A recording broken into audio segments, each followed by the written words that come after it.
My name is Carolina, and I'm 45 years old. I work as a nurse, and ever since I was a child, I dreamed of helping people.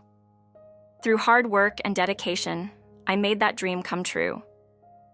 I married Reynold at the age of 37, which might seem late to some, but it was perfect for us. I even gave birth to a wonderful baby boy at the age of 40, despite the high risks. My husband and I have a happy life together now. But things weren't always this way. About a decade ago, I nearly lost everything: my hopes, my career, and even my will to live. And all of it was because of two people, my sister Elsa and my ex-fiancé Ronnie. It all started when I was 27. I was working at a hospital where Ronnie, a popular doctor, also worked. Ronnie pursued me with persistence, and eventually we started dating. He was charming, good-looking, and adored by many. I was just an ordinary nurse, and I couldn't believe that someone like him would be interested in me. After 2 years of dating, on my 29th birthday, Ronnie proposed to me. I was over the moon. It felt like all my dreams were coming true. But I had a lingering fear: my sister, Elsa. Elsa was beautiful, much more striking than me, and she knew it. She had a difficult personality and a bad habit of stealing attention, especially from men. She often ridiculed me for my looks, telling me I wasn't attractive enough and belittling my achievements. The idea of introducing Ronnie to Elsa filled me with dread, but I had no choice. I had to introduce my family to my future husband. Surprisingly, the initial family meeting went well. Elsa was unusually quiet and well-behaved. I allowed myself to relax, thinking that perhaps I had misjudged her. That was until the day she called me. "Ronnie is mine now. He's marrying me," she said with a twisted joy in her voice. I was shocked, confused, and desperate for an explanation. Elsa explained it all so casually.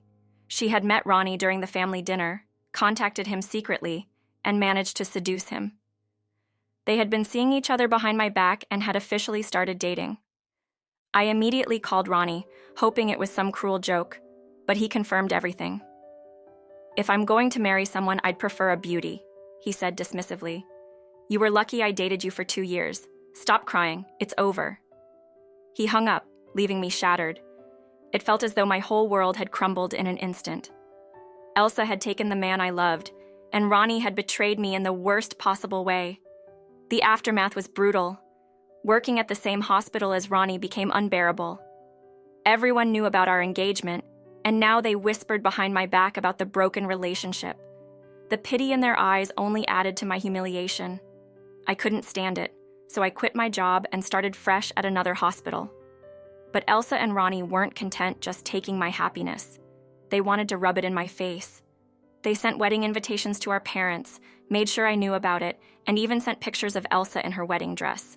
It was cruel, and it pushed me to the brink. I spent countless days crying, struggling to pull myself together. I even sought therapy to help me through the darkness. I decided to cut all ties with Elsa, changing my phone number and cutting off contact with my parents to avoid hearing about her. Slowly, I began to recover.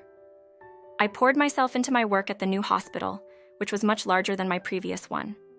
There was so much to learn that I didn't have time to think about Elsa and Ronnie. I buried myself in my career, determined to forget them.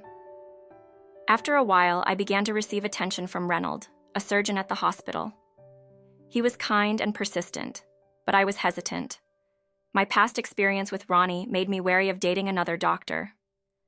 Reynold, however, wasn't deterred.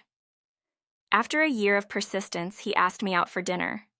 During that meal, I shared my story with him and told him I had no intention of dating another doctor. Reynold looked me in the eye and said, "I can't give up on you. I promise to make you happy." His sincerity moved me, and I decided to give love another chance. Reynold and I started dating, and eventually we got married. He kept his promise. He made me happy. We built a beautiful family together, and our son brought even more joy into our lives. My in-laws, Timothy and Ariana, were also wonderful. They treated me like their own daughter, and my mother-in-law often helped take care of my son when Reynold and I were busy. I felt blessed, and life seemed perfect. Then one day, everything changed again. It started with an unexpected gift from my in-laws. They offered to take care of our son and insisted that Reynold and I go on a trip. A chance for us to relax, just the two of us. It was our first trip alone since our honeymoon, and we were excited. After checking in at the hotel, we decided to visit the lounge to relax. That's when I heard a familiar voice. "Is that Carolina? It is you, right?" I looked up, and my heart sank. It was Elsa, and beside her was Ronnie. They both looked at me with smug smiles. Elsa's words cut through me like a knife. "Long time no see. Still as plain as ever, huh? Haven't changed a bit, but you sure have aged." The memories of the past rushed back, and I felt paralyzed. I couldn't speak. They taunted me, calling me names, ridiculing me like they always had. Reynold, seeing my distress, gently squeezed my hand. He turned to Elsa and Ronnie and spoke up, his voice calm but firm. "What's the point of throwing insults? You're only embarrassing yourselves." Elsa's face twisted with anger. She grabbed a glass of water from our table and splashed it on me. "Oops, my hand slipped," she said with a smirk. "You look even uglier when you're wet." Ronnie joined in, laughing, looking down on me just like before. But this time, something changed in me. I wasn't that broken woman anymore. I had rebuilt myself, and I had Reynold by my side. I clenched my fists, trying to hold back the urge to lash out. Reynold stepped forward. "Do you know who I am?" he asked, his voice sharp, his eyes intense. Elsa and Ronnie looked at him in confusion, then laughed mockingly. "Who cares who you are?" Elsa said. "You're just as poor as she is." "You should know," Reynold said, his voice calm but full of authority. "I'm Reynold, the future director of the hospital where Ronnie works." Ronnie's face turned pale. "What?" he whispered, his voice barely audible. Reynold continued, "You may have some skills, but I have no intention of keeping someone with your lack of ethics on staff. Consider this your notice." Ronnie started stammering, trying to apologize, but Reynold just shook his head. "It's too late for that." Elsa looked confused, then turned to me with desperation in her eyes. You're going to be the director's wife?" she asked, her voice filled with disbelief. Then, as if trying to grasp at any last hope, she said, "I should remarry your husband. I'd make a better director's wife than you." Her words were outrageous, and they fueled a fire inside me. "Enough!" I snapped. "You can't keep treating people like they're objects. You think beauty will get you everything, but you're wrong. You're not above anyone." Reynold added, "Even if I were paid, I'd refuse you." Elsa's face turned red with shock and anger. As we were about to leave, Reynold looked at them one last time. "By the way, a TV doctor causing a scene like this? You should know that half the restaurant was filming you. I hope you're ready for the backlash." Elsa and Ronnie looked around, finally noticing the people who had their phones out, recording everything. Their faces went pale, and they began pleading with the people to stop filming. Reynold and I walked away, leaving them to deal with the consequences of their actions. The next day, as we were checking out of the hotel, I expected to see Elsa and Ronnie again, but they were nowhere to be found. Later, Reynold filled me in on what had happened. After we left, Ronnie had submitted his resignation, knowing he couldn't face Reynold at the hospital anymore. Videos of Elsa and Ronnie causing the scene had spread online, and they became targets of ridicule.